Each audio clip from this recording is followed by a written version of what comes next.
આઈટમના બધાને જય સ્વામિનારાયણ. મસ્ત મોર્નિંગ થઈ ગઈ છે. અમે લોકો જઈએ છીએ જંગર. માતાજીનું આજે હવન છે ને એમાં ચિરાગભાઈ અમારી છે યજમાન. માતાજીના દર્શન કર્યા. યજમાન બધા બેસી ગયા છે હેમાંજલી સાંભળવા માટે. ટોટલ 38 પાટલા છે. અમારા કિરીટભાઈ અને સંજયભાઈ પણ યજમાન છે અને બધાએ ભગવાનના દર્શન કરી, માતાજીના દર્શન કરી. યજ્ઞનો પ્રારંભ થઈ ગયો છે. પહેલા ગણપતિની પૂજા કરી. આ અમારો વસાણી પરિવાર જોઈ લો તમે, જે પણ દેખાય ને બધા અમારા હાવ નજીકના ભાઈઓ. યજ્ઞમાં આરતી કમ્પ્લીટ કરી પછી યજ્ઞ ચાલુ થઈ ગયો છે અને યજમાન હવે ફ્રી થઈ ગયા છે. થોડાક તવે જાય છે પ્રસાદ લેવા, ફરાળ કરવા માટે નીકળી ગયા છે અને અમે લોકોએ મસ્ત જમીન આરામ કર્યો. પછી આવી ગયા કુલર પાસે. થોડું ઠંડક મળી જાય ને તો મજા આવી જાય, તો કુલરનો થોડોક આનંદ લીધો અને પછી હવે યજ્ઞ પાછો ચાલુ થઈ ગયો છે. હવે એવું મને જોતા લાગી રહ્યો છે કે હવે બીડું હોમવાનો સમય થઈ ગયો છે.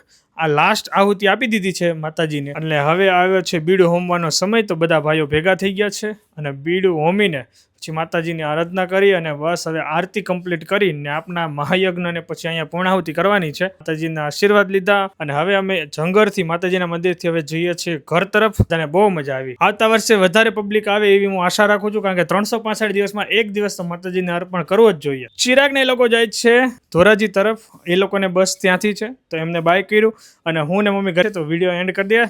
જય માતાજી.